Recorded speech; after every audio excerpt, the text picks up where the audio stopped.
Welcome back to part 4 of our live training series here, working with a Honda K-Series engine and a Haltech Elite.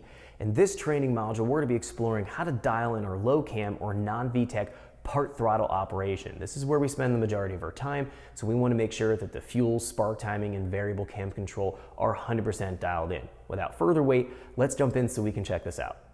Welcome back to our live training session here. We're going to be taking a look in this tutorial at how to dial in our part throttle cruise area of operation for both fuel, spark timing, and variable cam control on our K-Series engine equipped with individual throttle bodies. Now this process is relatively straightforward, but let's go through a couple little details here before we fire off our engine and start our calibration process. Now the very first thing that we want to keep in mind is that we are going to be alpha N based tuning on our volumetric efficiency fuel table. What does that mean?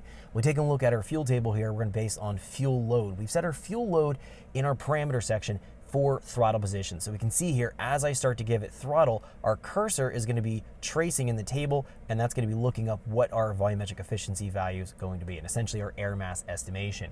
Our job is to calibrate now our volumetric efficiency table values here so that we hit the desired target air fuel. Now we've worked through the injector data real quickly at idle in that last tutorial, so we know any discrepancies in our fueling model will be purely coming from the fueling delivery, I should say, is going to be purely coming from our volumetric efficiency table, meaning we need to go and dial in these values.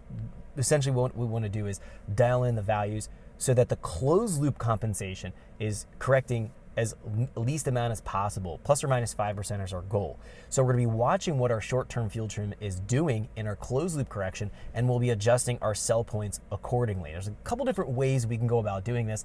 I find the easiest way is to actually just drive the car, play back the data log using your tracer function here, and watch what that short term is adjusting, and then manually make updates to the table and blend and smooth out the table. You could use the quick tune option. That is another option from Haltech. I don't traditionally use that. I just find it easier and quicker to manually edit by hand.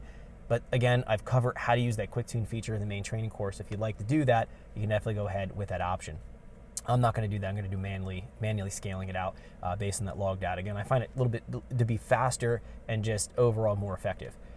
Now, that's going to be the fueling we need to work through here. We're also going to have our spark timing we need to go and take a look at here. Now, in our spark timing table, we're going to find that this table is based on, in this case, ignition load, which is going to be manifold pressure based. This is traditional map sensor based.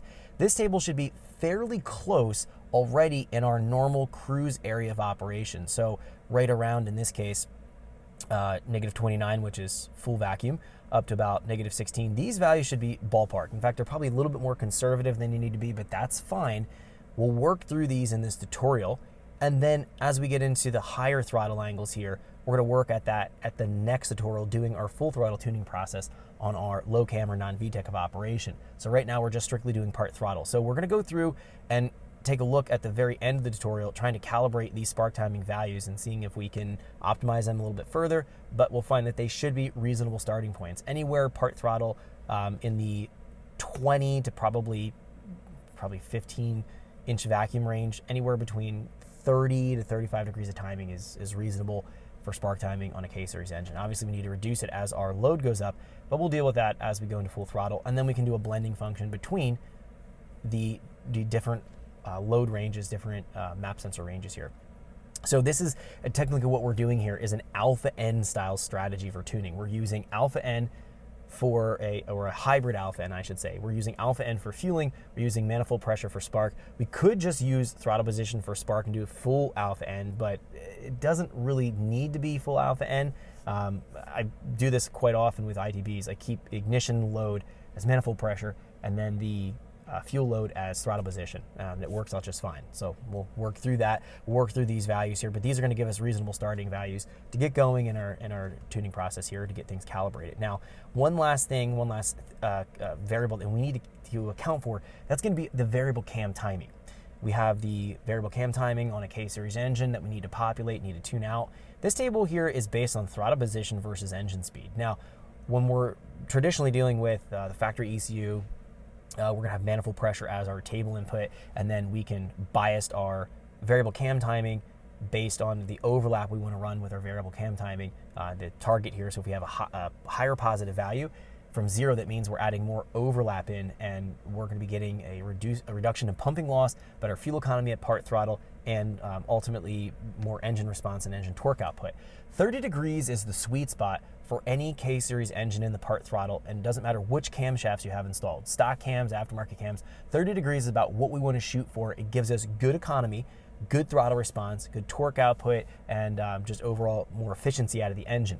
So we need to go and set up our tables here accordingly. Now there's some details with this that we need to check.